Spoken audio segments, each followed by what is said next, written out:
Hello नमस्कार। मैं अनुपम Vishu Vedang maths academy के यूट्यूब चैनल पर आप सबका स्वागत करता हूं।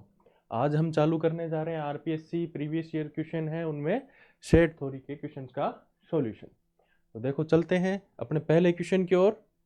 पहला क्वेश्चन हमें दिया हुआ है कि दो सेट हैं ए और बी, उससे हमें निकालना है A minus of A minus B कितना होगा।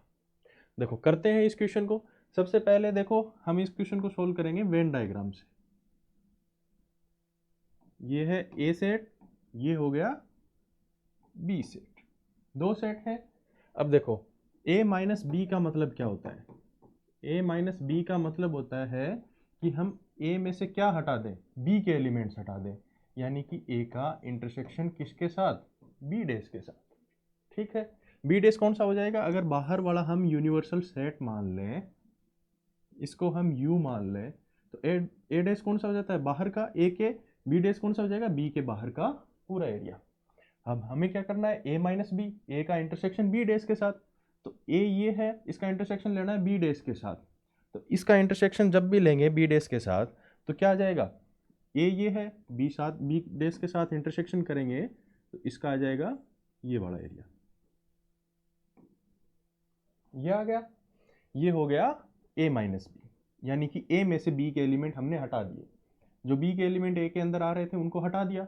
फिर क्या करना है, a में से इसको माइनस करना है, ये a है पूरा, इसमें से अगर a माइनस बी यानी कि जो हमने बनाया है ये b, उसको हटाना चाहे तो क्या होगा, ये पूरा a है, इसमें से ये रेड वाला हटाना है, तो हमारे पास पीछे क्या बच जाएगा, केवल और केवल a का ये एरिया बचेगा।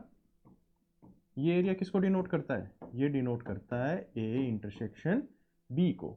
तो a माइनस बी किसके बराबर आ गया, a का इंटरसेक्शन b के साथ। तो देख कौन सा ऑप्शन हो गया इसका, a intersection b, second option सही हो गया। तो वेन डायग्राम से इसका आंसर आ रहा है सेकंड। अब हम चाहें तो इसको हम थ्योरेटिकली भी प्रूव कर सकते हैं।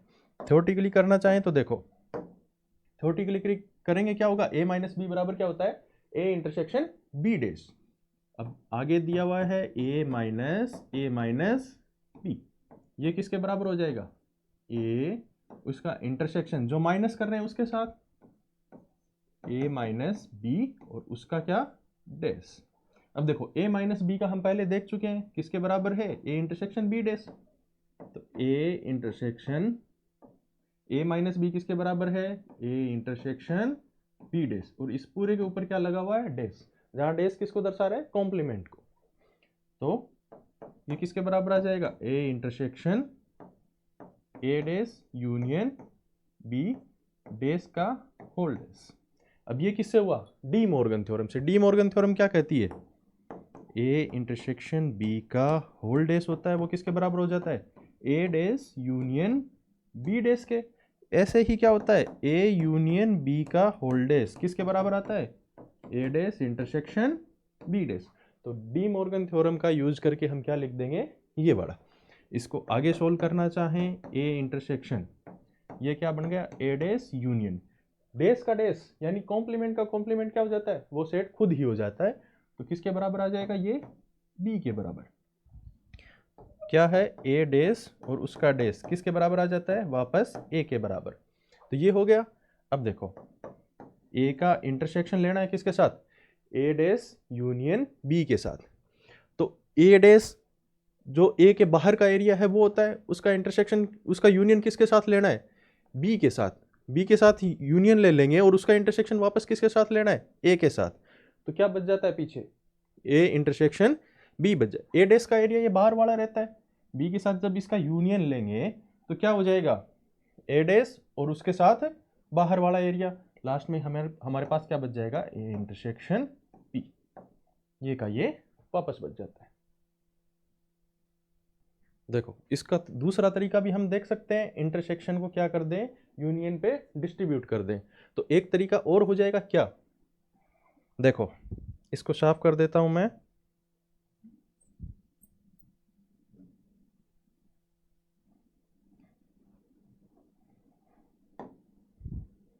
देखो ये है a intersection a dash union b, ये आ रहा है।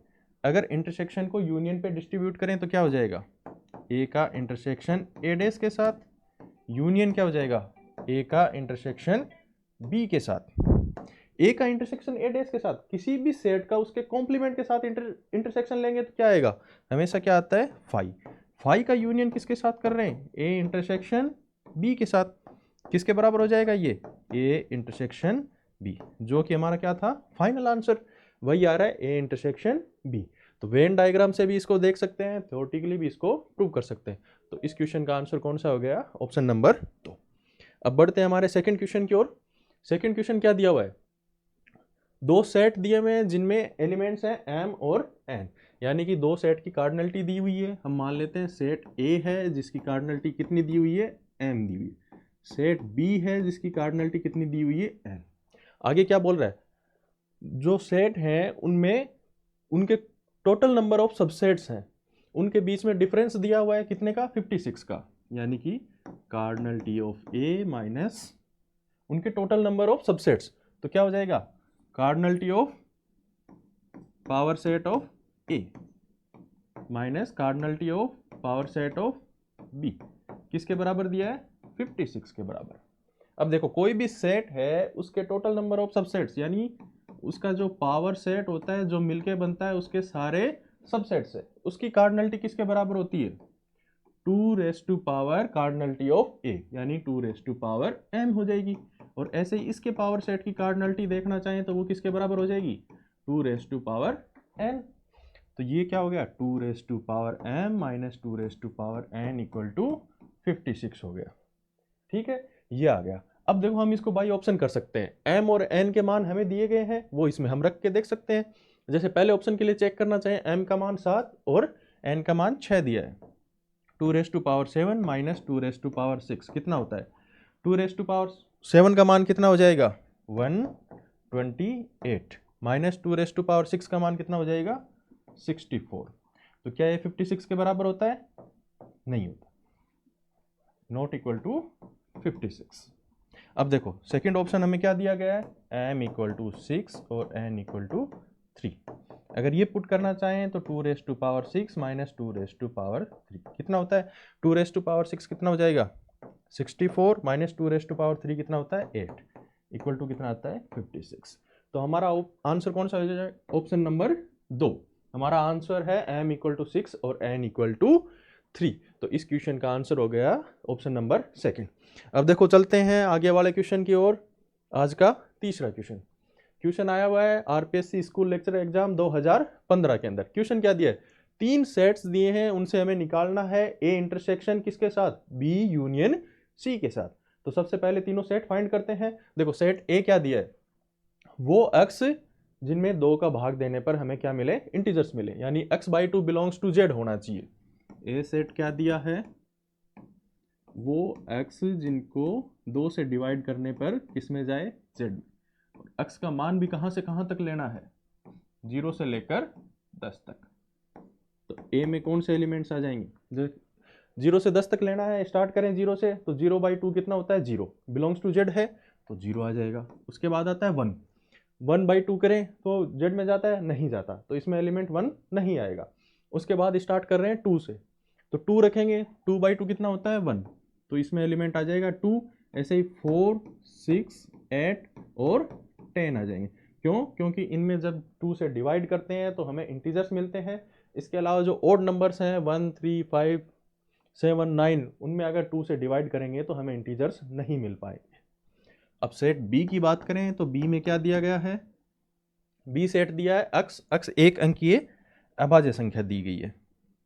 तो एक अंकीय अभाज्य संख्या कौन सी होती है, 2 हो गई, 3 हो गई, 5 हो गई, 7 हो गई। इनके अलावा एक अंक की कोई अभाज्य संख्या नहीं होती। प्राइम नंबर ऑफ 1 डिजिट केवल और केवल कितनी होती है, 4, 2, 3, 5 और 7। इसके बाद सेट सी दिया गया है। सेट सी कौन सा है, सी इक्वल टू दिया है अक्स, वो अक्स जिनको 3 से डिवाइड करने पर हमें क्या मिले, नेचुरल नंबर्स, और अक्स क्या है, लेस देन इक्वल टू 12 है। तो जब नेगेटिव संख्याएं लेंगे तो ये सारे के सारे क्या रह जाएंगे, नेगेटिव में आएंगे, जो कि नेचुरल नंबर में नहीं होते। जीरो की बात करें तो 0/3 जीरो होता है, लेकिन नेचुरल नंबर्स में नहीं आता, तो जीरो भी नहीं आएगा। उसके बाद बात करें 1 की, तो 1/3 भी नेचुरल नंबर्स में नहीं जाएगा, 2/3 भी नहीं जाएगा। कौन से जाएंगे? जो 3 के गुणज होंगे, 3 के मल्टीप्लायर्स, तो 3, 6, 9 और 12 तक ही जाना है हमें। तो हो गए 3, 6, 9 और 12, यानी कि सी सेट में कौन से एलिमेंट आ रहे हैं? 3, 6, 9 और 12। अब हमें निकालना क्या है? सबसे पहले निकाल लेते हैं बी यूनियन सी। तो जैसे ही बी यूनियन सी करता हूँ, इसका मान कितना आएगा? बी यूनियन सी ये रहे, इनमें एलिमेंट्स आ रहे हैं 2, 3, 5, 6, 7, 9 और 12। ये आ गया बी यूनियन सी। अब हमें इसका इंटरसेक्शन निकालना है किसके साथ? ए के साथ। तो इंटरसेक्शन जब ए के साथ निकालेंगे तो क्या हो जाएगा? A intersection B union C. B union C ये रहा, ए ये रहा। इन दोनों में कॉमन एलिमेंट्स देखने हैं, तो कॉमन एलिमेंट्स देखो कौन से आ रहे हैं? 2 आ रहा है, उसके बाद 6 आ रहा है, और बस 2 ही एलिमेंट आ रहे हैं, 2, 6। तो A intersection B union C का मान क्या हो जाएगा? 2, 6। ये रहा ऑप्शन नंबर 1। तो इसका आंसर हो गया ऑप्शन नंबर 1, 2, 6।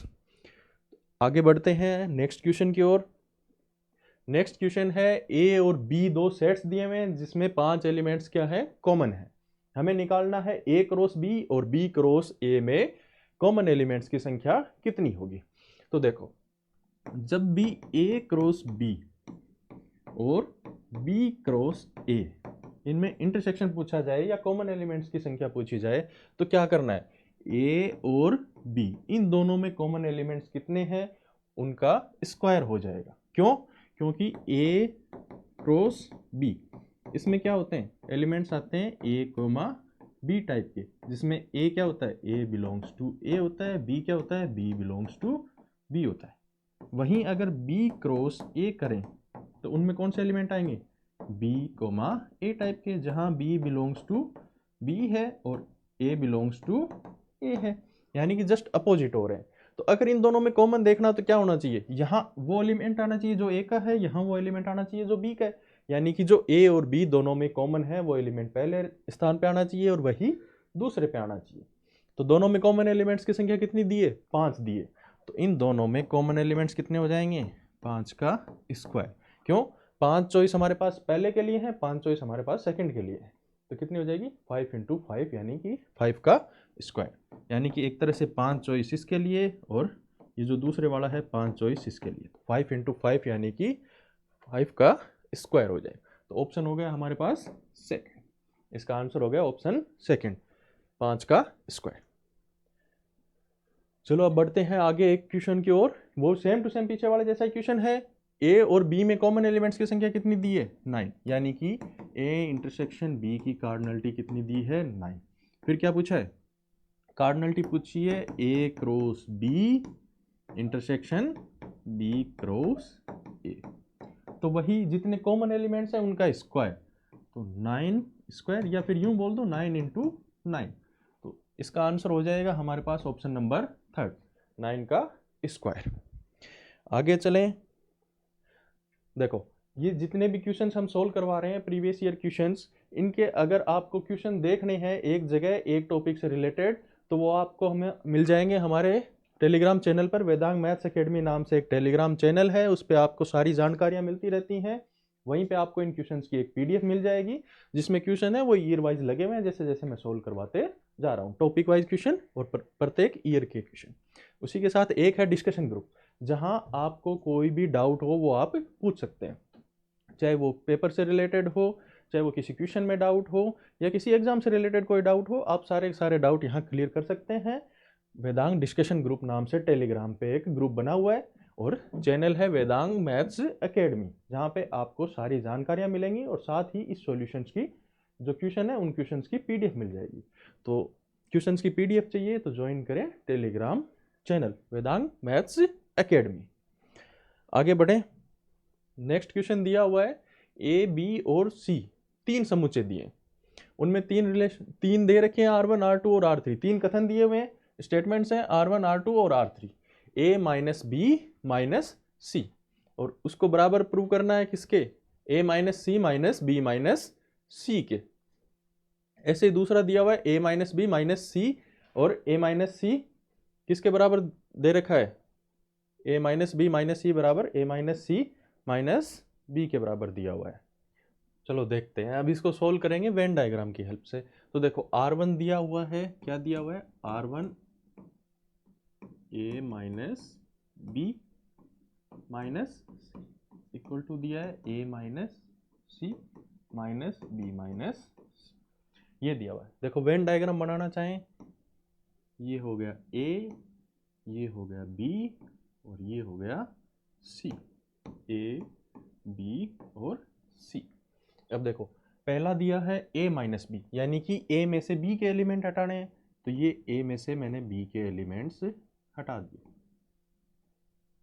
ये बच गया। फिर उसमें से क्या करना है, माइनस सी, यानी कि c के एलिमेंट और हटाने हैं उसमें से। तो देखो c वाला एरिया कौन सा है, ये वाला नीचे जो आ रहा है ये, तो ये हटा दूं इसमें से, तो पीछे कौन सा बचता है, केवल और केवल ये वाला एरिया बचता है, ये आ गया। अब देखो बराबर में क्या दिया हुआ है, a माइनस सी। एक और बना लेते हैं डायग्राम,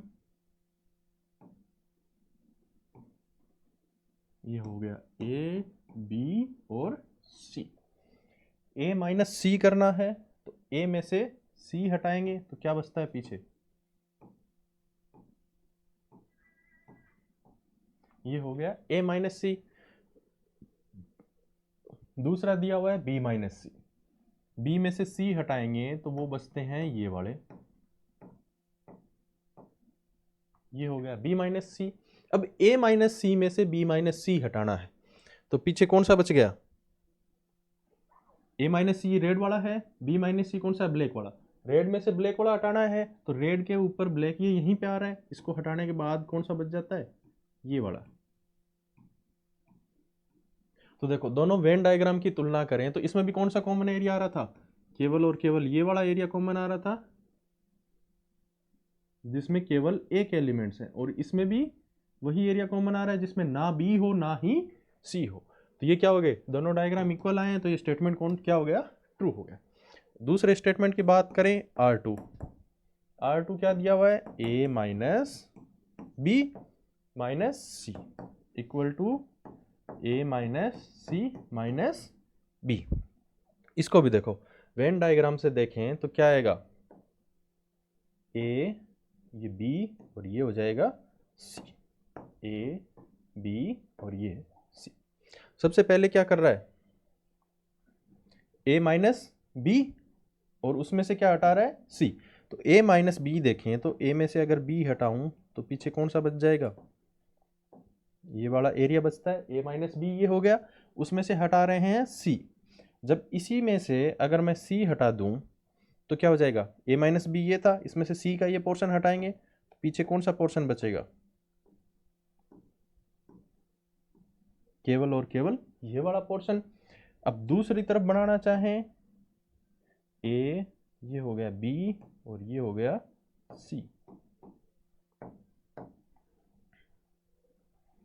अब देखो इसमें क्या दिया है, a माइनस सी करना है पहले, तो a में से c के एलिमेंट हटाने हैं, तो a में से अगर c के एलिमेंट हटाऊं तो पीछे ये बचता है, फिर उसमें से क्या हटाना है, b। अब देखो इसमें से अगर b हटा दूं तो b के एलिमेंट कहाँ रहे, ये वाला, तो ये वाला एरिया हम क्या कर देंगे, इसमें से हटा देंगे। देखो ये बचा। अब देखो दोनों डायग्राम्स में देखें तो क्या आ रहा है, कॉमन एरिया, ये यहां से लेके ये वाला एरिया आया जिसमें ना बी शामिल हो ना सी शामिल हो। इसमें देखना चाहें तो इसमें भी लास्ट में यही बचता है जिसमें ना बी शामिल हो ना ए शामिल हो, तो स्टेटमेंट R2 भी क्या हो जाता है, करेक्ट। स्टेटमेंट R3 की बात करें अब, तो R3 क्या दिया है, a minus B minus C equal में क्या दिया है, a minus B union C. देखो a b और c, a minus B minus C यहां निकाला है, a minus B minus C, कौन सा एरिया बचता है, केवल ये वाला एरिया जिसमें ना b के एलिमेंट हो ना ही c के एलिमेंट हो, ये आ रहा है। अब देखना चाहे a माइनस बी और उसमें से a में से कौन सा हटाना है, b यूनियन c हटाना है, तो सबसे पहले तो देखते हैं B union C. B union C क्या होगा, जिसमें बी और सी दोनों के एलिमेंट्स आ रहे हैं। तो बी यूनियन सी कौन सा हो जाएगा, ये वाला पूरा एरिया, ये हो गया। अब इसको हटाना किसमें से, ए में से हटाना है। तो जैसे बी यूनियन सी को ए में से हटाऊंगा, ये ए है, इसमें से B union C, B union C जो येलो वाली लाइनें हैं वो हटाऊं ए में से, तो वापस कौन सा एरिया बचता है, यही वाला एरिया बचता है जो पहले रेड में बनाया था, वही सेम एरिया आ रहा है। तो स्टेटमेंट R3 ये भी क्या हो गया, ट्रू हो गया। तो इसका आंसर होगा कि R1 R2 और R3 तीनों ट्रू हैं। Option number 4, all R1 R2 and R3 are true. आगे चले, अगले क्वेश्चन में भी दो स्टेटमेंट दिए हैं S1 और S2, जिसमें क्या दिया है, P intersection Q equal to P intersection R है, तब निश्चय ही Q इक्वल टू R होगा, यानी कि नेसेसरी रूप से Q इक्वल टू R होगा। देखें स्टेटमेंट S1, स्टेटमेंट S1 क्या दिया है, P intersection Q equal to क्या है, P इंटरसेक्शन R। तो क्या होना चाहिए, Q इक्वल टू R। क्या हमेशा ऐसा ही होता है, देखते हैं। मैंने मान लिया एक सेट है P जिसमें है 1 2 3, तीन एलिमेंट है 1 2 3। एक सेट मानता हूँ Q जिसमें एलिमेंट है 1 आ गया, 3 आ गया, 5 ले लिया। तीन एलिमेंट इसमें है 1 3 और 5। तीसरा सेट मानते हैं R, इसमें है 1 3 7। तीन सेट मान लिए, P है जिसमें है 1 2 3, Q सेट मान लिया जिसमें है 1 3 और 5। तीसरा सेट माना है R जिसमें है 1 3 और 7। निकालना क्या है, P इंटरसेक्शन Q। इन दोनों का इंटरसेक्शन निकालूं तो क्या आ जाएगा, P intersection Q equal to क्या होगा, 1, 3। ऐसे ही P इंटरसेक्शन R निकालना है, P इंटरसेक्शन R निकालूं तो क्या आ जाएगा,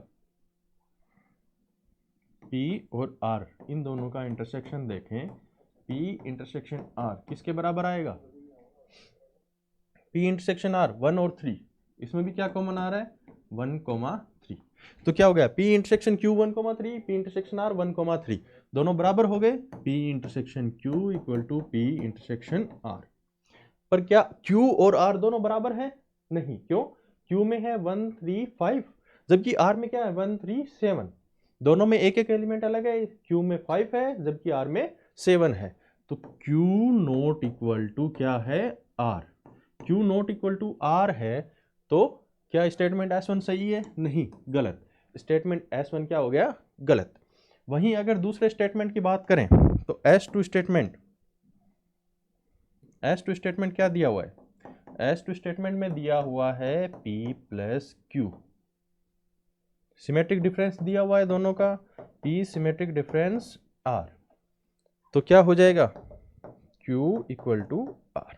देखो सिमेट्रिक डिफरेंस होता है, उसमें अगर दो सेट्स का सिमेट्रिक डिफरेंस किन्हीं दो अलग सेट के सिमेट्रिक डिफरेंस के बराबर आ रहा है, यानी कि P symmetric difference with Q equal to P symmetric difference with R, तो Q हमेशा R के बराबर होता है। चाहे तो हम इसकी परिभाषा से भी देख सकते हैं। सिमेट्रिक डिफरेंस की परिभाषा क्या होती है, सिमेट्रिक डिफरेंस की परिभाषा होगी P माइनस Q और यूनियन Q माइनस P, ये सिमेट्रिक डिफरेंस की परिभाषा होती है। ऐसे ही P सिमेट्रिक डिफरेंस R देखेंगे तो क्या हो जाएगा, P minus R union R minus P। तो इसमें भी देखें तो यूनियन ले रहे हैं किसका, P माइनस Q का, Q माइनस P का। तो देखो P में से Q के एलिमेंट हटा रहे हैं और Q में से P के एलिमेंट हटा रहे हैं, यानी कि इसमें कौन सा एरिया आएगा, जिसमें केवल P हो, जिसमें केवल Q हो। इंटरसेक्शन वाला पार्ट दोनों में से हट जाता है। ऐसे ही इसमें से भी क्या होगा, दोनों का इंटरसेक्शन वाला पार्ट हट रहा है, तो P केवल P हो और केवल R हो, यानी कि ऐसा देखें, ये मान लिया P है, ये मान लिया Q है, यानी कौन सा एरिया आ रहा है, केवल P हो और केवल Q हो। ऐसे ही बनाना चाहें R के साथ, केवल P हो और केवल R, ये है P, ये हो गया R। दोनों में इंटरसेक्शन वाला पार्ट हटा हुआ है। देखो P तो दोनों में कॉमन है, तो वो तो दोनों में रहना ही है। उसके अलावा क्या आ रहा है, Q, एक तरफ Q है और एक तरफ R है। अगर दोनों इक्वल आ रहे हैं तो क्या Q और R के एलिमेंट सेम नहीं होंगे, इंटरसेक्शन वाला पार्ट हट ही रहा है दोनों का, क्या ऐसा हो सकता है कि कुछ एलिमेंट्स अलग आ जाएं? अगर इसमें और इसमें कुछ एलिमेंट्स का डिफरेंस होगा, तो जैसे इसमें मान लो कोई एलिमेंट एक्स्ट्रा जोड़ा हुआ है, तो वो इसमें नहीं आ पाएगा आर में। आर से अलग क्यू में कोई एलिमेंट है तो वो आर में नहीं आएगा, तो दोनों इक्वल नहीं हो सकते। इसके अलावा एक दूसरी डेफिनेशन और देख सकते हैं हम इसकी सिमेट्रिक डिफरेंस की। वो क्या होती है? P union Q।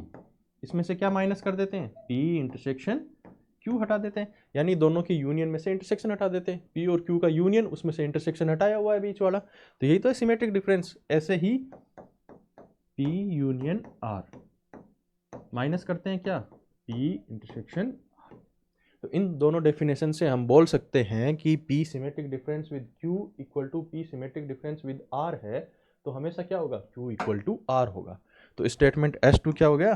ट्रू हो गया। तो ऑप्शन कौन सा है? केवल कथन S2 सत्य है, यानी कि सिमेट्रिक डिफरेंस वाला जो स्टेटमेंट हमें दिया गया वो क्या है? ट्रू। बात करें अगले क्वेश्चन की। अगला क्वेश्चन दिया हुआ है A, B, C 3 real numbers हैं। पूछा है कि which is the family of sets. अब देखो फैमिली ऑफ सेट्स होता क्या है? जो हमें संख्याएं दे रखी हो, जैसे इसमें दिया हुआ है A, B और C, जो संख्याएं हमें दी हुई हैं उनसे उनको लेकर हम कुल कितने उनके सेट बना सकते हैं। जैसे A से ये A बन गया, ये B बन सकता है, C बन सकता है, या फिर दो को ले लूँ AB बन सकता है। तो ऐसे जितने भी हम सेट बना सकते हैं, उन सेट को मिला के जो भी सेट बना दो। जैसे मैंने एक सेट बना दिया जिसमें मैंने ले रखा है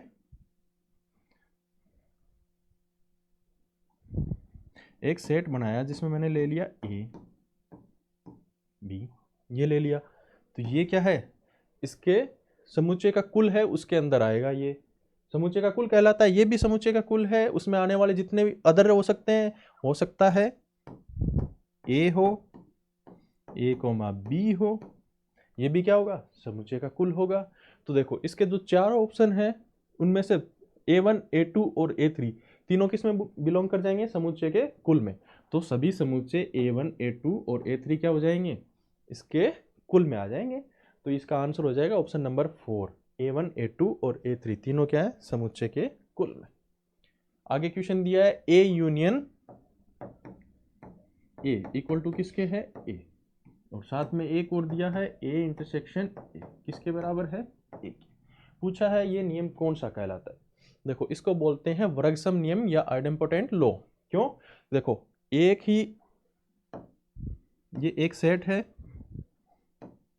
इसके साथ दूसरा सेम टू सेम सेट दिया हुआ है, यानी कि दोनों सेम सेट होने के बावजूद उनके बीच में कोई संक्रिया करवा रहे हैं, वही सेट हमें वापस मिल रहा है, यानी कि किसी का वर्ग करने पर वो वापस खुद के ही बराबर आ जाता है, यानी कि वर्गसम नियम कहलाता है। तो ए का यूनियन कर रहे हैं ए के साथ तो भी क्या मिल रहा है? ए का इंटरसेक्शन कर रहे हैं ए के साथ तो भी क्या मिलता है? ए मिलता है। तो इस नियम को क्या कहते हैं? वर्गसम नियम, यानी कि दो बार संक्रिया करवाने पर भी वह खुद के बराबर ही वापस मिल जाए। तो इसका आंसर हो गया वर्गसम नियम। अगला क्वेश्चन है जिसमें हमें एक U दिया है, यूनिवर्सल सेट दिया है U, उसके बाद दिया है एक सेट A, B। पूछा है A इंटरसेक्शन B का डेज क्या होगा, यानी A इंटरसेक्शन B जो है उसके कॉम्प्लीमेंट में कौन कौन से एलिमेंट्स आएंगे, ये पूछा। तो देखो U सेट जो हमें दे रखा है उसमें क्या दिया है? वो अक्स आएंगे जो क्या हो? x raised to power 5 minus 6 x raised to power 4 plus 11 x raised to power 3 minus 6 x square equal to 0 के क्या हो? रूट्स, ये पूछा हो।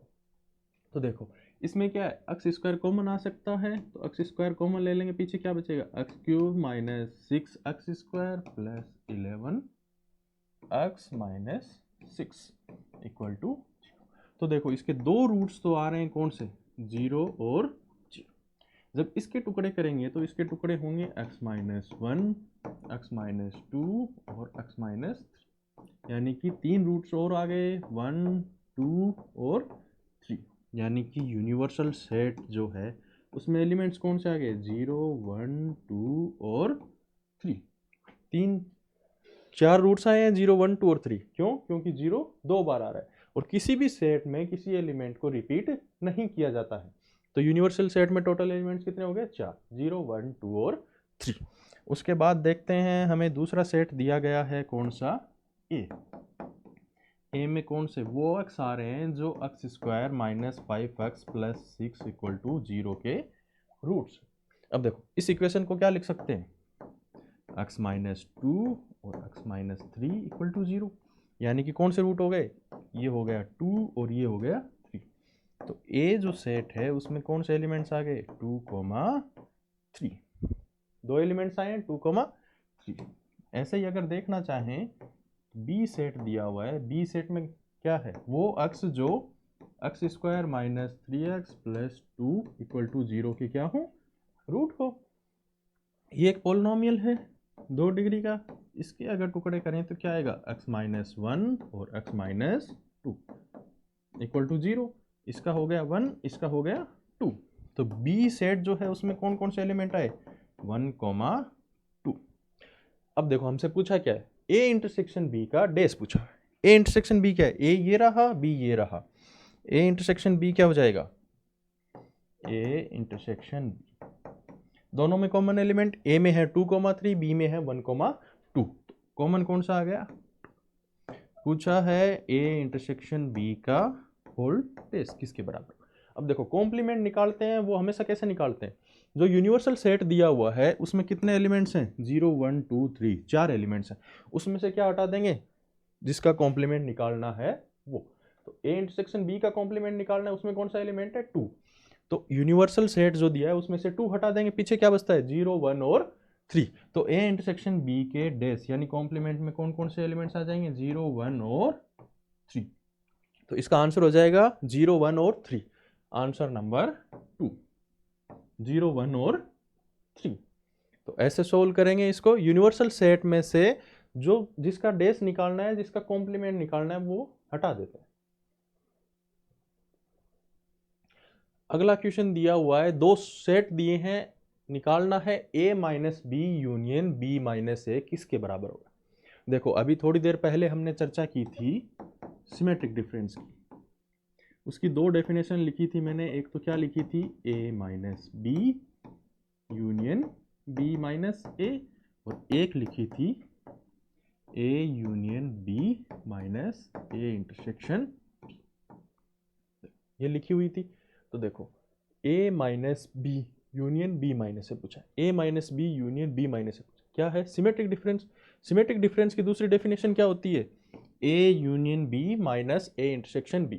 कौन सा option, option number 3, a union b minus A intersection b। तो इसका आंसर हो जाएगा ऑप्शन नंबर 3। नेक्स्ट क्वेश्चन की ओर बढ़ते हैं।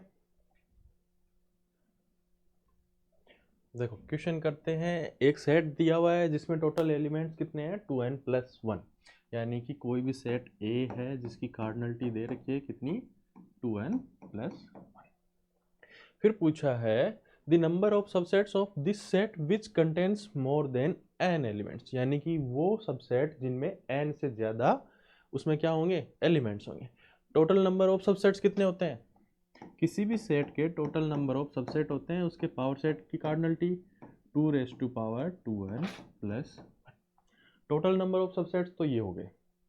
अब देखो जब सबसेट्स बनाते हैं हम तो कैसे स्टार्ट करते हैं, with 0 element, with 1 element, with 2 element, with 3 element, ऐसे लेके कहाँ तक, with n element, n plus 1 element. इसमें टोटल एलिमेंट्स कितने हैं, 2n plus, with 2n plus 1 elements. Subsets होंगे जिसमें कोई भी एलिमेंट नहीं हो, यानी कि सेट 5, 1 एलिमेंट, यानी कि प्रत्येक जो एलिमेंट आ रहा है वो खुद इसका एक सबसेट बनेगा। फिर विद 2 एलिमेंट्स जिसमें केवल 2 अवयव आ रहे हो, जिसमें केवल 3 अवयव आ रहे हो, जिसमें केवल n अवयव आ रहे हो, जिसमें केवल n प्लस 1 अवयव आ रहे हो, और जिसमें सारे के सारे 2n प्लस 1 अवयव आ रहे हो, यानी कि ये खुद किसके इक्वल हो जाएगा, उस सेट के इक्वल। अब हमसे पूछा है कि वो एलिमेंट, वो सेट्स जिसमें n से ज़्यादा एलिमेंट्स हैं, यानी कि नंबर ऑफ दीज सेट्स, इनकी संख्या पूछी है। अब देखो अगर 0 से स्टार्ट करूं 2n प्लस 1 तक, 1 से लेके 2n प्लस 1 तक, तो टोटल नंबर कितने होते हैं, 2n प्लस 1, एक 0 और है तो कितने हो गए, प्लस 1, यानी कि 2n प्लस 2, 2n प्लस 2 हो रहे हैं। अब देखो 0 एलिमेंट्स के साथ सेट कितना बनता है, 1, यानी कि मैं क्या करूं, 2n plus 1 C 0, number of subsets with zero element कितने होंगे 2n प्लस 1 सी 0। ऐसे ही number of subsets with one element कितने हो जाएंगे 2n plus 1 C 1। With two elements कितना हो जाएगा 2n प्लस 1 सी 2। ऐसे चलता जाएगा, लास्ट में कितना हो जाएगा 2n प्लस 1 एलिमेंट्स के साथ कितना हो जाएगा 2n प्लस 1 सी 2n प्लस 1। उसके अलावा हम एक और जानते हैं, क्या होता है NCR किसके बराबर होता है NCR किसके इक्वल होता है NCN माइनस R के बराबर होता है। अगर ये डेफिनेशन हम इसमें लगाएं तो क्या हो जाएगा 2n प्लस 1 सी 0 किसके बराबर आ गया 2n प्लस 1 सी 2n प्लस 1 के 2n प्लस 1 सी 1 किसके बराबर आ जाएगा 2n प्लस 1 सी 2n प्लस 1 माइनस 1 करेंगे तो क्या आ जाएगा सी 2n के बराबर। यानी कि जितने सबसेट जीरो एलिमेंट के साथ हैं उतने ही सबसेट 2n प्लस 1 एलिमेंट्स के साथ हैं, जितने सबसेट 1 एलिमेंट के साथ हैं उतने ही सबसेट किसके साथ हो जाएंगे 2n एलिमेंट्स के साथ हो जाएंगे। ऐसे ही आगे चलते जाएंगे तो यहाँ पे ये आधे आधे डिवाइड हो रहे हैं n और n प्लस 1 के बीच में। टोटल नंबर्स कितने हो रहे हैं 2n plus 1 2n plus 2 n plus 1 उधर रह जाएंगे n प्लस 1 इधर रह जाएंगे, तो 1 से लेके n तक और एक 0 n प्लस 1 यहाँ हो रहा है आधे आधे, तो ऐसे ही बीच में क्या आ जाएगा 2n प्लस 1 cn किसके बराबर हो जाएगा 2n प्लस 1 cn प्लस 1 के बराबर। ये इसके बराबर हो गया, यानी कि जितने सबसेट्स इधर वालों के बनेंगे उतने ही सबसेट उधर वालों के बनेंगे। यानी कि n से ज़्यादा एलिमेंट्स को कंटेन करने वाले जितने भी सबसेट होंगे उनकी संख्या कितनी होगी टोटल नंबर ऑफ सबसेट्स की आधी। टोटल नंबर ऑफ सबसेट्स कितने हैं 2 raise to power 2n plus 1। अगर इसका आधा करूं तो 2 raise to power 2n plus 1 by कितना हो जाएगा 2 raise to power 2n plus 1 minus 1 equal 2 raise to power 2n। यानी कि total number of subsets which contains more than n elements कितने हो जाएंगे 2 raise to power 2n। Answer number 3। तो यही विराम देते हैं आज की श्रृंखला को, सॉल्यूशंस की श्रृंखला को। इन क्वेश्चंस की PDF अगर आपको चाहिए तो ज्वाइन करें Telegram channel Vedang maths academy.